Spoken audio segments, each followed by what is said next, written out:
in a concept that my time debt is, if I am not focused, time debt in today's day and age is very easy because we have social media. Mm-hmm. So it's just a one click away from a time debt.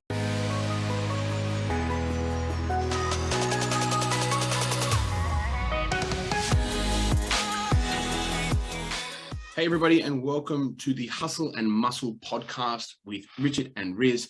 My name's Rizz. Above me, beside me, or below me is Richard, to turn you from comm marketing, and we're here to talk about all things hustle and all things muscle today. Richard, how are you feeling? Yeah, I'm feeling in a hustle mode at the moment. I'm in Sydney for the week with my family, and staying down at Coogee, and our offices are at Zetland, the Watso space there. Yes. And I just forgot about the Sydney hustle traffic, Rizz, I'll be honest. You got lost up in Queensland. Yeah, man. I got lost in the Sunshine Coast and definitely forgot about the hustle of the traffic, and I don't know if it's me just being a bit of haven't been here for 12 months kind of situation, or is it things have changed? Either one. It does take a bit of hustle to get through the traffic in Sydney. I think a healthy combination, mate. So yeah, I'm feeling good, and feeling good for this week. We've got a few topics that we want to cut through this week. I believe that and this concept always comes from what's happening in the marketplace, what's happening with us. So it's kind of a show. This one, it's the first time listening. It's all about a bit of business and a bit of muscle in the gym and combining them together. Just for anybody who's tuning in this episode, Rizz was my personal trainer for a year, and at the same time too, I've also, we run a program called Comm Marketing Ninjas, and Rizz is also in our program as well for a year, and we both learn off each other more. Yeah, you're in a scale program now. I can't remember. 2 years now. 2 years almost. Yeah. As of I think like May or June. So almost a 2-year anniversary, brother. How good's that? And you started off with your nan's garage. I did.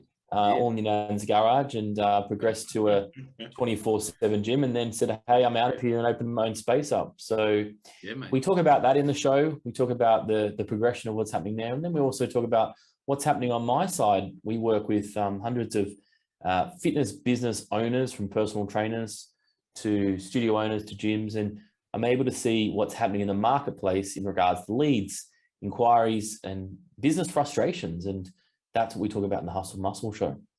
Perfect, mate. Well, thanks for getting us all up to speed, brother. I wanted to talk about a couple of things today. I'd love to touch on a few things. Dying on the hill. So something that you always say is do you want to die on this hill? For example, for vaccines and businesses, when temperatures were really high in Sydney, when we were in lockdown, it was Rizz. Well, do you want to die on the hill of not getting a vaccine, or do you want to run a fucking business? And I was like, yeah, I kind of want to run a business more than I really give a shit about whether I'm vaccinated or not. And that's just my personal stance. And it just kind of took out all the fluff. So I love that saying. And I think unpacking that a little bit about where we've died on a hill where we shouldn't, maybe, and other areas where we've pulled back and gone, well, I don't really give a shit. I don't want to die on that hill. So I'm gonna keep moving past. Yeah, it's interesting. I think once we're younger, we go through an experimentation stage, younger in business or younger in lifting weights, where it may be, and we and everything's very passionate to us, that pretty much everything is going to die on the hill to things. Yeah, it's emotional.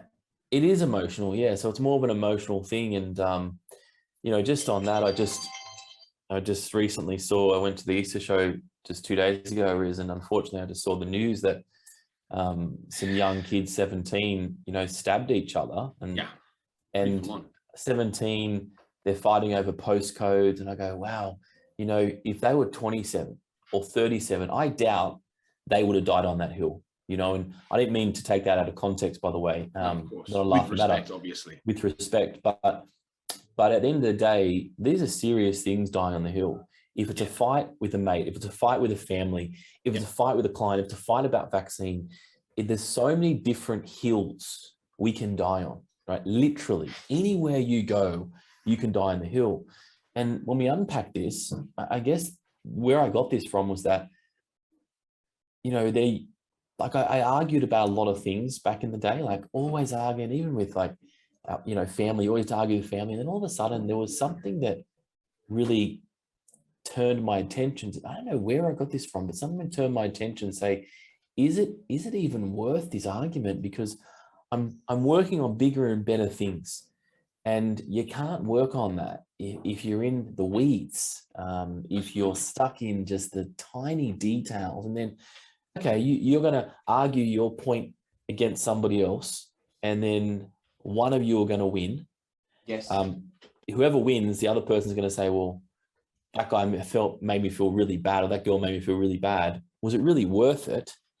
And then at the end of the day, you've lost a friendship, or you've lost a family member, or you've lost that relationship. So there's always going to be a winner. There's always going to be a loser.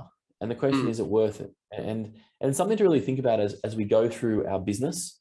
If we, you know, it's one of the problems of growth that we stay stuck on these areas of able to understand what is worth dying on. And I guess the question is, what is worth dying on? Is there anything worth dying on the hill? I was curious. I think if we go for a 1-for-1, right? What was a hill that you died on that you regret, and one that you're still happy to die on? Where does that lie for Richard personally? And then I reckon I'll have a stab and we'll go from there. So let's go with the one that you regret. What was a hill that you died on that you stood for that was the wrong thing? Shoot. Yeah, okay. I'll basically say I think I died a lot of hills with family arguments. Where it's like consistently battling with family arguments. Brothers, I had 3 brothers. We were always fighting about something, and this is in our 30s. You know what I mean? I'm talking about like when I'm 15. This is in our 30s, and it's a lot of energy spent because we did the email wars back in the day, and it's just like unnecessary. And now there's no issues on that, but there's a lot of wasted time on that. In regards to business, I don't know if there was a huge amount that I died on the hill about, but I probably died on the hill saying I don't want to do certain activities. And I just stayed in one direction. So I don't know if I died on the hill. I think it was more, I find I die on the hill with more listening to the news and then going deep into a story. And what happened is I waste a lot of time. So yes. I would focus on one thing because I was dying on that hill. I saw something that took my interest, and it took 2, 3, 4 days before I could really get my head clear again. And that's where I found that dying on the hill, just the time wasting. It's the time wasting more than anything, and it's emotional wasting more than anything. Like it's hours of emotional energy that is eating up inside, and then you're stressed, and then you're tensed. And then that was eating me inside. And so it was more like these little dying on the hill, whether it was a family or if it was a conversation with somebody, it was like, oh, this is what I think, this is what you think. And I was like, well, we're all gonna have different opinions. And so now in a way, I was probably more emotional, but now I'm sitting back a lot more and I'm just trying to be calmer because I could be that one that's loud and has an opinion and everything, but I couldn't be bothered. That's just me personally. What about yourself, Rizz? Mate, look, I don't think with family I was that way inclined. Maybe I've got a smaller family, perhaps. So maybe that's kind of why with them. But I definitely did it for like social justice causes. So I think I was vegan for about a year when I was 23 to 24, I think, for ethical purposes. Because I was like, well, fuck, man, it was before bodybuilding. I was doing some like kickboxing and stuff, and it was like, but I was like, I can't contribute to the death of animals if I couldn't do it myself, which was like my moral stance. I'm obviously not vegan anymore or vegetarian anymore, but that was what I was willing to provoke and get into arguments for. Just something silly that really has no bearing. It's a personal choice. Yes, there's a lot of emotion and feeling behind it, but that doesn't mean anybody's particularly right. I think, yes, obviously people want things to not die. I think that's, and the proper treatment of animals is very important. But at the end of the day, I didn't want to die on that hill anymore. You know, and that was the thing. I'm like, that for me, that's not I'm not going to become a vegan activist. I'm not going to try and change the world through my vegan behavior. Like I maybe even thought I could, or whatever was going on through my head for that sort of year. it just wasn't serving me. And I was like, dude, that's just not who you're not a provocative, aggressive person like that, you know, like where you're just trying to seek out fights and prove people and tell people that they're wrong for their choices. It just wasn't the hill that I wanted to die on. So I think very much similar to you, perhaps different vein, but that's just one I can think of that's really salient to me, that sticks out quite a bit, was my vegan stuff for about a year. That was the hill I wanted to die on. That I just go, oh, that was so young and dumb. Like as much as I enjoyed it, I felt better on it. Everything was kind of good in that regard, health-wise. It wasn't worth it. It wasn't worth it for the friendships and stuff and the reputation that I damaged quite seriously. I definitely had a lot of, you know, I remember this guy when we were on the Amazing Race, he was a vegan and he just fought cats and dogs about when you ate meat and the bad things about it. I was just like, oh my gosh, dude, like I get it, but just let me eat my meal, you know? Yeah. And it's even though that other person may not be as strong against you when you're going full on, at the end of the day, it actually like makes a negative effect to them. Yeah. Saying, well, listen, I'm not going to hang out with him. I'm not going to talk to him about that because I just want to do whatever I want to do and not have an argument. And so it does cause relationships and friendships to simmer really fast. Big time. And I think it's beneficial, mate. I think it's a highly emotional thing. I like when you said that, like the dying on the hill, it is just that, guys. It's if you want to stop this concept fast, just say to yourself, am I dying on this hill? Yes. and everybody can die on any hill they want to. Yeah. Any hill they want to, they can die. They can die on the religion hill, the politic hill, the vaccines hill, the bodybuilding hill. They can die on the business hill. They can die on, should I use SEO or Facebook? Should I do cardio weights? There's 1,000 hills you can die on. And there's many platforms today to ensure that you can stand on your soapbox and you can give your 2 cents and people will listen to you. A lot of people will listen to you.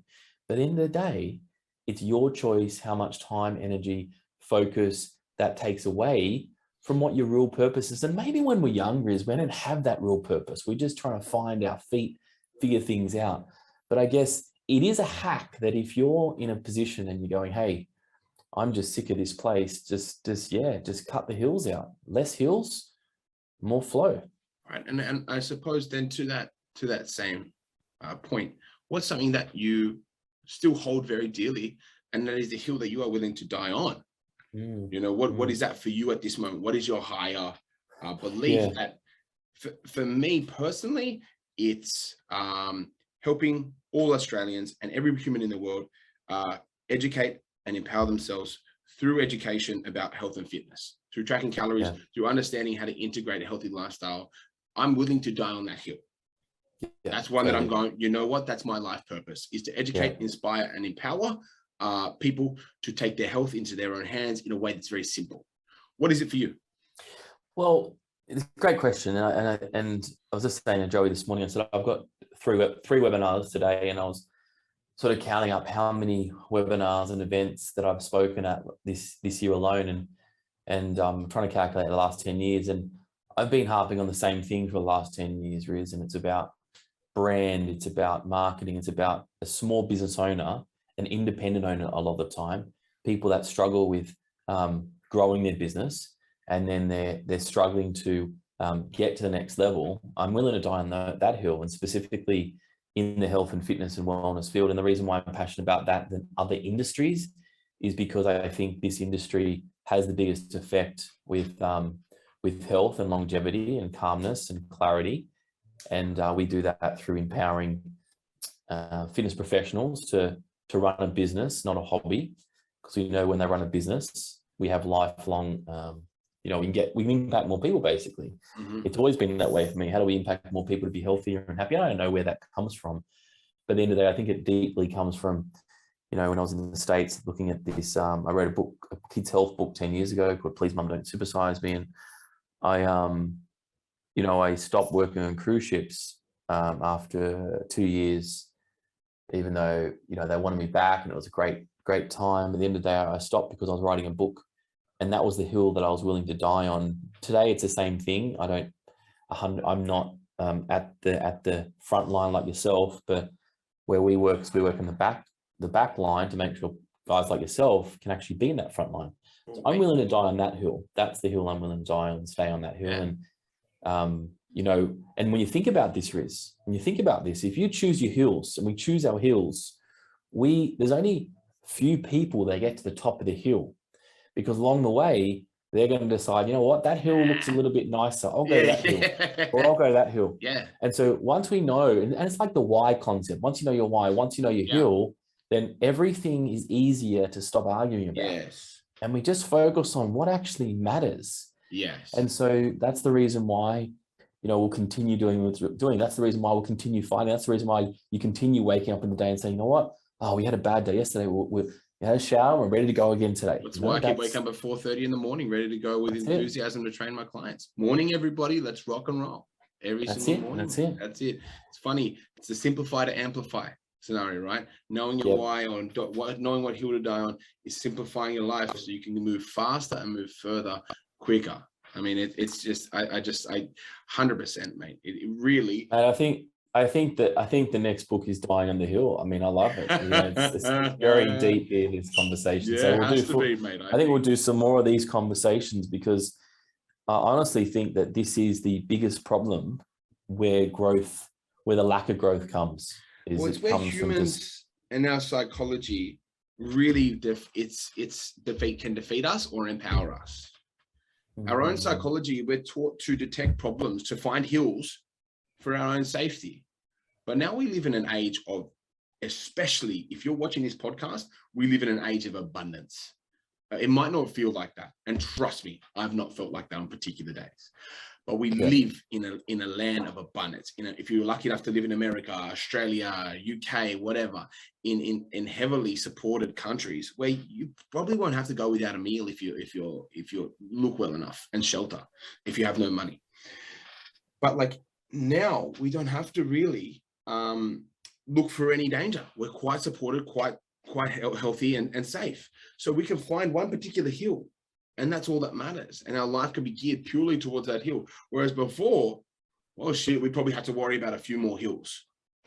Like always, do I need to do everything I can to secure a house or secure this or secure that? And now it's like, well, we're actually in a land where there's less crime than there's ever been. We're safer. We're living longer than we've ever lived. And now we can achieve things through the internet, through scale, in whatever weird avenue that we want in life. You can pretty much be an expert and make 60 to 100K doing, you know, performance push bike riding for children under 10. You know, like just weird underwater athletics, you know, whatever it is, you could excel in it. So, yeah. Totally. Yeah, well, that's a good one, guys. Which hill are you dying on? That kind of takes us to something else I want to talk about, Riz. It was when, you know, sticking to the plan. Yes. And to die on the hill, we need to stick to the plan. You know, this week especially, I think for both of us, there's been some trials and some tribulations. But, you know, when you talk about, you know, you wake up the next day, you wake up at 4:30, let's go again. Let's talk about that, Riz. You know, how do you stick to plans when the hill seems to, like, there's a flood coming down that hill and it's trying to get you off the hill? I mean, having health and fitness be your life's purpose is a pretty powerful drive. And I don't think I know there's not many people on their purpose as much as I am. And I've felt it since I was 16, since I first stepped foot in the gym when I was 16. 16 years of anxiety, being thrown around from house to house, worst, like, you know, top 10 shitty upbringings, had all that energy and all that throwing away of my health, mental health, no control over my life. And I finally found something I had control over. That's the one thing that has a 1 to 3 return ratio. You put in an hour, you essentially get 3 hours of benefit back, if not more, when you do fitness. And so for me, I've gone, well, fuck, this is the best value for money if you're going to do any activity. Whereas other stuff, I don't feel like you get the same return on your investment. And so for me, it's the only thing that I've ever really cared about is bringing health and fitness to other people. When I'm in the gym, I'm at this gym called Metroflex, and there was this guy who was training without shoes on, with shoes on, deadlifting, like Nike Air Maxes with the bubbles. And I couldn't help myself. I had no vested interest, but I was like, hey, dude, have you ever tried, and sorry, but have you ever tried like deadlifting without shoes on? He's like, no, I've never tried it. I'm like, give it a go. Trust me. He tries it, loves it. Says, oh, mate, moves like butter. And it's just in me. I don't know what it is, but it's where I belong. I've never felt like I belong anywhere else other than a gym. And I love helping, whether or not there's something in it for me or not. And maybe that's my selfish thing of like, I love seeing other people grow. Maybe that's my selfish part. I get joy out of it. But like, that's what helps me get up and going, because some people, it might be building cabinets. Some people, it might be building children's equipment. For some people, it might be nursing, helping people. That might be their thing. But it's like, for me, I found my shit. It's been there since I was 16. I've just gotten laser focused on what that feels like. And so waking up at 4:30, really, if that's a sacrifice for the life that I love, so be it. I don't know if anybody else feels that way, but I feel like I'm a bit different in that sense, because I just feel like that's just my life's purpose. Yeah, well, it also sounds like to me when you take away the business and the financial side of anything, when you stick to the plan, like I remember when I was in school, I had these magazines, like bodybuilding magazines, and kids would come to me and says, hey, can you give me a program? I want to get bigger arms. And I'd go to the arm section of my, it was like the clear plastic dividers. And I'd go and I'd have them all photocopied, the workouts, and I'd give that to little Bob over there or William over there and Jimmy. And they would go, I wouldn't charge them for it, but they would come to me to get the workouts. Right. Of course. And there's always, even in what we do now, there's always people that I want to help. They're not necessarily, financially that could start it or do it, but we've always got these, I like to call it's the caring factor about us. We'll do it for free. And, I've always got that side of me on it where I just find someone I want to help and they just can't see it yet. And you spend so much time on them because it's just, there's something there. It's almost like that little thing they just need to be a bit more convinced, and when you get that, they just like, oh, amazing. And I remember doing that at school. There was a kid there that I trained him and I helped him train and got bigger and bigger and bigger and didn't charge him a cent, but it's that satisfaction, and that helps you to stick to the plan. And so it's that free, it's that, I don't know what you'd call it, well, you're not getting paid for it. It's contra, whatever it is, not even a contra. It's like, hey, this is my philanthropic, I believe. Is the word, that's right? That's philanthropic. It. And you do that over your period of what you do. And to me, I think that's a great way to stick to the plan, knowing that, sometimes it doesn't work out, but you're always helping the way. I think that's the underlying thing, right? So it's like, you have to have, if you want to stick to something, you have to believe in it, that it's the right thing for you. And then you devise a plan, right? So you got to believe in it. You got to believe in this is your purpose and this is what you want to do. That's your base of the pyramid. And then there's another layer. There's your, there's a few layers of this pyramid. Second most important is a plan. Because I know some people who have a shitty plan and still can build a great business. Still can get it done, still get good results. So a good plan will help you get there faster. But having a good plan that works for you. So something that you and I nutted out early 2021 was, okay, Rizz, you've done X, Y, Z. Cool. But now we need to do it for a year straight. You show me you can post on social media 7 times or whatever it is. So you need to lock that down. Then you need to lock another thing down. Then you need to lock another thing down and layer and layer and layer. So now it looks like for me and my business might be different for you and your business, and anybody else listening, it's going to be different for your business as well. But my mornings on a Tuesday, I've got 3 email marketing things that I pre-plan and schedule out. They get done. Photos for social media. Every day there's a photo being put out for social media with a unique caption, etc., etc. Then there's reels getting made. Then there's 3 scheduled posts for my free public Facebook group. Then there's all these different things that I am layering on. And if I just had a shitty plan that wasn't custom to me, and you said, Rizz, it is 7 days posting socials, it is this, it is this, it is this, and you don't do those, you're not going to be successful. It's pretty hard, mate. It's pretty hard. So sticking to a plan that's not going to work for you, it's going to be very, very difficult. So finding a coach like yourself, or if you're a client and you say you want a personal trainer, finding a trainer that devises a plan that works with you, not against you, is a really, really good way to make sure you stick to the plan. But then I think on the third level is making sure that you have your lifestyle factors under control, that you haven't overloaded yourself, that you haven't taken on too much stuff, because that will indefinitely impact how you stick to the plan. It doesn't matter. Sometimes if you've got, you know, you got 2 kids, wife, you got to keep happy, business, you got to keep booming, staff, you got to keep happy.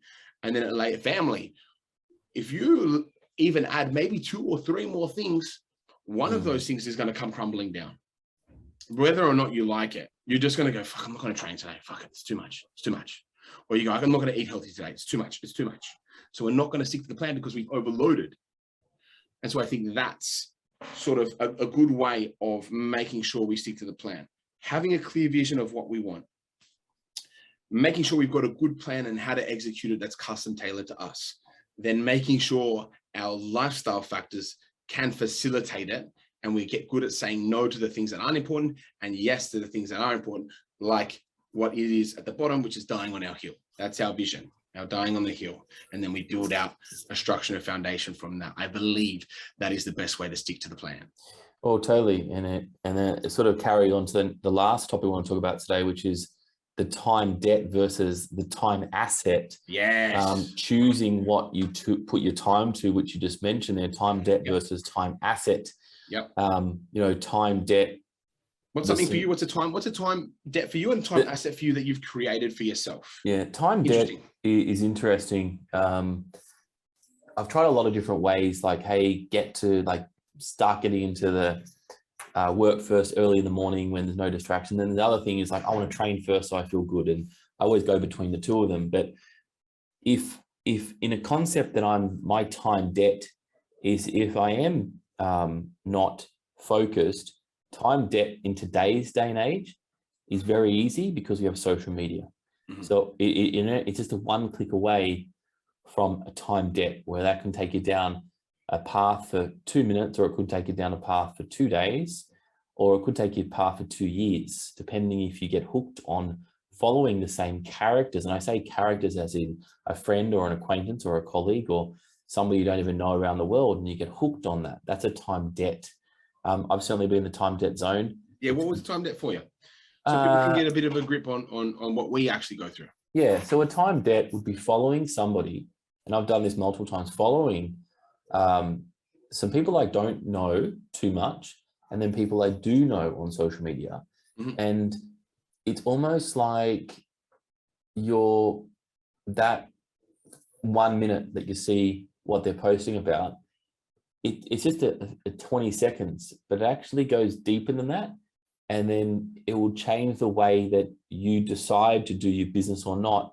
Not that you follow because there's all these layers and you see them or you'll see what they're doing. And so to me, that is the biggest time debt and biggest time debt over the last 10 years is that it's that concept. I deleted my Facebook, Instagram. I go through stages of deleting them off my phone.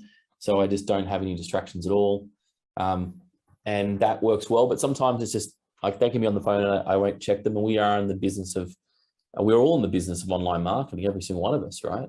We all are got probably a Facebook group to our clients. We're all in that game. So it's interesting that you want to use social media as a time asset, where I would say, okay, I'm going straight to my Facebook pages for my clients, checking that, responding to messages, getting off that. Yep. I would say that's the one for me, I would say, over the years. How about yourself? Something groundbreaking, right? It's a time asset. So I created more time. Talk about that. So for years, I kind of placed a lot of pride on the fact that I had a good Instagram sort of community where I could be very like open and honest with everybody, and they would always get a reply, and it was always that good fun and good banter. But I kind of realized by following the people that I was following, clients or not, and nobody's done anything wrong, but I just realized it was just taking up too much of my time for minimal gain. I can talk to my clients about what's important to me during the session, what's important to me, to us in the session. And that's that. If they need any reaching out, I'll reach out individually, not just open the floor to have public forum discussion in my DMs every fucking minute of every day, which is what I was doing. And so I stopped following absolutely everybody. So I'm following 0 people. And what that allows me to be is purely a service. Rizz Fitness is a service. We're not a public forum. And that saved me a lot of time and mental stress because I can leave my work stuff at work and I can go home and have my home stuff at home. And I've got my own personal page for Instagram and stuff, and I follow that stuff, but it's my choice. I'm not obligated there. I don't get paid through my personal page. I get paid through my business page.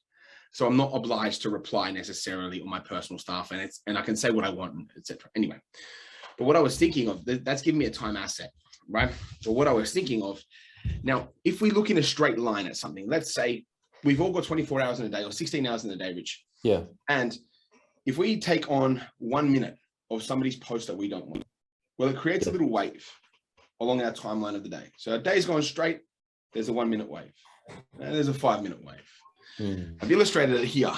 We've got a straight, here we go. We've got a straight line. That top line is 6 hours, A to B. That bottom line straight line is with debts, and it's 12 hours from A to B. Exactly. So the second line is the second line is audio only. The second line is hills up and down. First line is straight. First line 6 hours. Second line 12 hours. Exactly. And so if you encourage those little waves, those little time debts, might be 5 minutes, might be half an hour, but they will distract you like a little wave.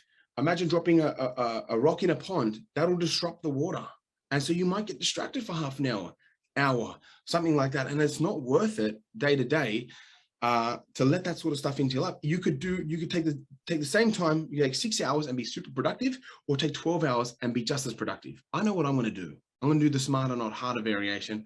And I think a lot of people, like you were saying about time debts, asset, people get caught up in the time debt scenario where they kind of, we just end up wasting time, and it's nobody's fault. It's just not the smartest thing if you really want to build a business or grow. Yeah, I think well done for that decisive decision, by the way, getting some time asset back into life. In the scenario of this, when I was driving from Sunshine Coast to Sydney this week, you drive on a road, a freeway, the freeway got blocked. The police detoured us, everybody down, or everybody right around. Straight away, I looked at the map and we said, okay, the way they're detouring us, it's going to add an hour and 20 minutes onto our trip. And it added an hour, 30 minutes onto our trip. We stopped, we had a little bite to eat. So it was an hour, 40 minutes pretty much delayed. And at the end of the day, we got back on the same road. It didn't do anything. Now, you're going to get different thoughts and scenarios and experiences when you're on that detour. And you just got to understand, is that detour a good place to be? Or is it a detour that is going to detour you from your main goals? And again, it's the die on the hill concept. Yes. Do you want to go down and there's no right or wrong to any of this? Do you want to go down and talk to 100 of your potential people or clients in your day? Or do you want, is your focus, sticking to the plan, to grow and to focus on impacting more people in a different scenario? And it is the sticking to the plan concept. And then that's what it is for me, Richard. Like I want 4 Rizz Fitnesses, and I want them to eventually, after I get to the 4, to franchise out to hundreds, right? That's where I want to be. And I realize day by day, and I'll come to my own realizations of my own flaws every day, but I go, okay, there's another way I can tweak. There's another 1%er. There's another 1%er. There's another 1%er.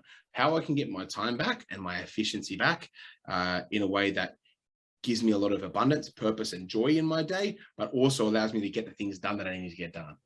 Yeah. And allow me to push forward. So 100% creating time assets, creating things that give you more time.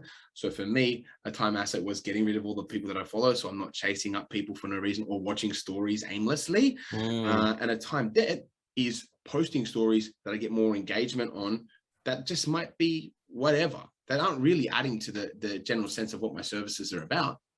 Just could be fun, and that's good. That's all well and good, but I'm here to educate, inspire, and that sort of stuff. And I feel like you can do that in a much better way than how I was executing. So it's just those fine tuning details, I feel. Awesome. And you're an all in or nothing kind of guy, aren't you, Rizz? Never. Look, I am with business now. I'm a lot better with my food. Me and my personal trainer, me and my coach were talking about it. He's like, mate, you're no longer an all or nothing guy with the food, which is something I've worked on a shitload, which I'm really proud of. But with business, baby, best believe it's all or nothing.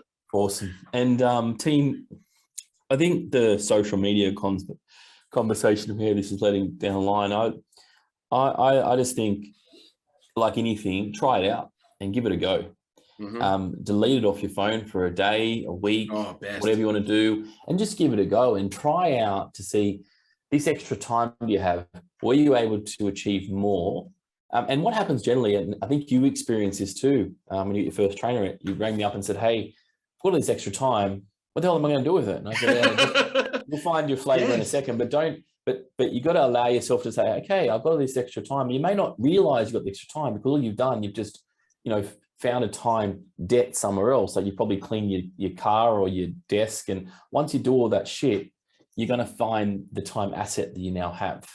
It just, for me, it goes that way anyway. Like I could stop this and you start this and you stop this. And so sometimes it just takes a bit of time to get really super hyper focused. Once you get rid of all your, I call it the $5 tasks, as you know. Yep.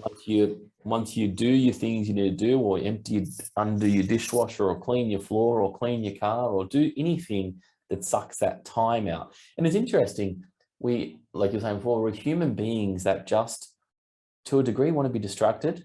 That's and how we're wired, mate. We just want to figure out what's going on with somebody else. And there's nothing wrong with that. It's a fucking human experience, but is that what we want to do? Really? Then should we facilitate to understand a bit of self-awareness, which is what we always talk about? Should we be aware of our human condition enough to the point where we facilitate it and go on Facebook community pages or go on the drama on what's been happening with X person, Y person, Will Smith getting slapping some guy? I don't give it. Will Smith's bloody life has never impacted mine, ever. But I'm talking about it like it matters. And it's like, it's so stupid. It is so, if some guy came up to me and gave me the finger in the street, I'd keep walking. Yeah. He could say anything to me. I wouldn't care. It's not worth my time. I did that when I was young. When I was 20, I'd get in fights for no reason. Ended up with 2 broken hands because of it. Dumb shit. When I was 20, 21. Stupid. Then I ended up with a cast for 8 weeks. Both times. Not fun. And it's like, no. It is the most, I don't care. I would quicker sprint from a fight right now than I would to jump in. So, but yet I'm still there. Oh, Will Smith, it's just in us. But if we understand that it's in us, the quicker we can move on. Yeah, and we're all talking, this podcast is for those who are listening who want something else, for those who are listening that are more than they're working at the moment, for those who are listening that just, they want to craft what they're born to do. Those who are listening who are just going, this is okay where I'm at, but I want more. All these conversations for people who don't want average and who want more. And you look at then the total, that person you admire. You look at a Steve Jobs. You look at you hear these stories and they go, they were assholes. And so you've got to figure out what level of being a asshole do you want? Do you want extremeness or do you want a balance? And there's nothing wrong with either way. And the sooner you realize that if you want one goal only, you'll have to stop doing other activities. And that is one decision. The other way you go, okay, I'm going to stop doing 2 out of 4 activities or whatever it may be. And you've got to find the flavor. And this is, as we finish up, Riz, this is where the whole concept, and maybe the 4th point here, is the whole comparison thing is so screwed up. It's so screwed up because the comparison thing, when you compare to somebody, you got to compare the whole concept. You got to compare their whole life if you do the comparison. Very hard to do. So you got to find someone who's a very similar age, a very similar style, very similar everything, and realize, okay, this is what you're doing, the exact same thing. And there's very few people that you could probably say, I'm comparing to this person. Even if you look at a competitor, you have a studio that's opening up the road and you have a franchise that's coming in, you don't understand the debt that person has and why they're pushing so hard, where the other person's more of a lifestyle business and they're loving all aspects of their life. And so it's very hard to do this comparison now on an equal playing field. And that's what I really advise. What's that? I think we get caught up. A lot of people have asked me in my business owning thing, well, who's your major competitor? I'm like, I don't really give a fuck. Yeah. I don't. I used to. Used to? Used to, but then I go, I'm on my own shit. It's okay if I get it wrong. It's okay if it's not perfect, but I'll find out for my own people, for the people that want to be in the business, people love what I do. Either there's going to be proof of concept and it's going to work. So far, so good, or it's not. Yeah. It's it. So it's going to shrink or it's going to grow. And so far, growing. So I think, like, but you can play the comparison game all day, Rich. And you know who's going to suffer? You. Totally. You're not going to. I've never met anybody that's gone, look at what they're doing. Oh God, you know, and 10x their life. Like it's a time debt. It makes you feel worse about yourself. You don't gain any from it. And even if you are better than that person that you're comparing to, so what? You don't win any points. You don't get any money for being better. You're just better. Okay, cool. What next? Yeah, so totally. I hear, man. It's hard though. I do it all the time. Yeah, so I think you've just got to, you know, I always said, I think I said last time, if whatever age you're at right now, you got to draw a line in the sand and say, what are the items that's going to help me move towards my goal and what aren't them? And by now, guys, wake up and say, hey, is it training in the morning? Yeah. Is it sipping a latte? Is it having a cigarette? Is it meditating? What the hell is it for you that helps you to be the best version of yourself and do that the majority of time, Yes. And that, and what you said is before, you know, it is what basically we do is that the items that you do to be a better person is going to help you in the business sense. That's why there's so much, you know, so much conversations on self-belief. And when you look at anything and you go, oh, that person's crushing it on Instagram or social, because they might be talking to a broad concept like how to believe in your goals and motivation. That's a very broad topic in that, because everybody needs it. The reason why everybody needs it and everybody's wanting, I believe that every day, we wake up to be a better version of ourselves than the day before. I honestly believe that every single person, where they're at the moment, they wake up and they want to be better than they were yesterday. I feel that. And some people have a very odd way to show that. But most people, majority of people, want to be a better version of themselves than yesterday in what they know and how they've been brought up and everything they have. And so when you look at that concept, guys, is that by now, and this is probably the biggest regret thing when you talked about before at the start, is not understanding what that was. Was that a swim in the morning that made me feel better? Or was that a run, or was that a walk, or was there a workout session? What was it that made me feel amazing? And then everything else is good after that. But if you can't get the basics right, like what am I going to wear? What am I going to eat? I went through probably about a year or two there where trying to figure out what I was going to eat for lunch was a really hard activity for me, because it was just like in my head so much. Yeah. That's why I wear the same shirt, white, black, eat this very similar food, got the same haircut, Rizz, it's easy. And then everything else makes sense. Yeah. It's simple after that. So guys, get the basics sorted if you don't already. And if you do, hey, congratulations. You know the way that you can now start working on the hustle and the muscle in your business. Self-awareness, self-awareness, 100%. I think it's a massive one, I think. No, I don't think we talk about it enough, because this is the key right now. Like everything that we want to try, if you can't be self-aware of, if you know if you're going to overload your plate or not, if you know you have the capability to execute and get it done, it's everything. If you have self-awareness or self-confidence, and both, but self-awareness and confidence kind of tie into each other, I find. But if you have self-awareness, you're sweet.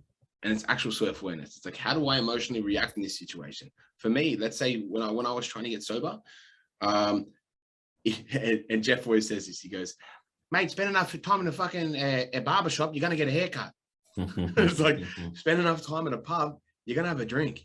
Yeah. You know, so where do I need to spend my most time? Or spend enough time in the gym where you're going to have a workout, right? So it flips on its head. Well, where do you want to be? Do I want to be the person that's going to work out more often than not, or the person that's going to get drunk more often than not? It turns out working out. So it's all that sort of stuff. Where do I belong in this stuff? Who am I? And then going and executing on that. Massive. Yeah, let's make it happen, guys, on the Hustle and Muscle show with Rich and Rizz. Go and crack in.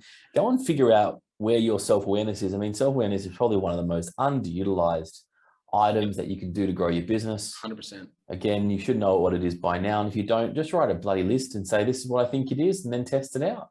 Get it going. Stop comparing, stick to the plan, and definitely don't die on the hill. Yeah. Don't die on the hill. Don't die on the hill. There's a book going to come out sooner or later than that. You've got to write it, mate. No, we'll have it going there. Don't die on the hill. Choose the hill you're going to die on. And when you want to die on that hill, go hard. Go hard. Make sure it's a good death. Make sure it's a goddamn good death. 100%. 100%. So hats off to you if you're on a hill at the moment and you are dying on it. Amazing. Good for you. Good for you. You can't get on two hills. You can't get on two hills. So be on the right hill and you can wave your flag proudly. Rizz, been good to chat. Been good to chat, mate. As always, thanks for having me, and thanks for being an awesome partner in the Hustle and Muscle podcast.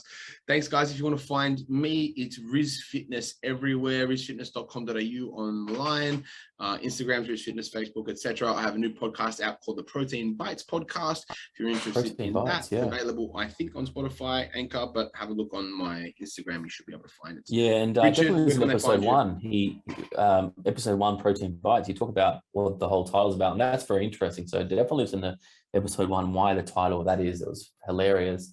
Listen, if you're going to want to find me, we probably have the best marketing program in the world for studio and personal trainers, businesses. And so if you want to jump into that, best place to do that is go to commarketing.com.au, fill in a form, and we'll be in contact with you and show you how you can grow your business. If that's more revenue, working less, depending on what situation you're in. Not everybody wants $1 million. Some people just want their time back. We can help you with that too. Beautiful thing. All right, team. We'll see you next week on the Hustle and Muscle and Show. Enjoy Easter. If it's Easter for you, if it's not, enjoy next week. Don't eat too many eggs, but if you want to eat too many eggs, you can as well, right? It's actually good business too. It's good business, that's right. Repeat customers. For fitness trainers, this is great business. And just before we finish up, don't be mad with your clients for eating Easter eggs. Easter. It's Easter. And guess what? Live a little bit. And they come back to train again. Yeah. Your job is to keep people maintained through the highs and the lows, through the Christmas, all that kind of stuff. So, guys, peace out. Have fun. And we'll catch you next week on the Hustle and Muscle Show. Yes, everybody. Enjoy. Bye for now.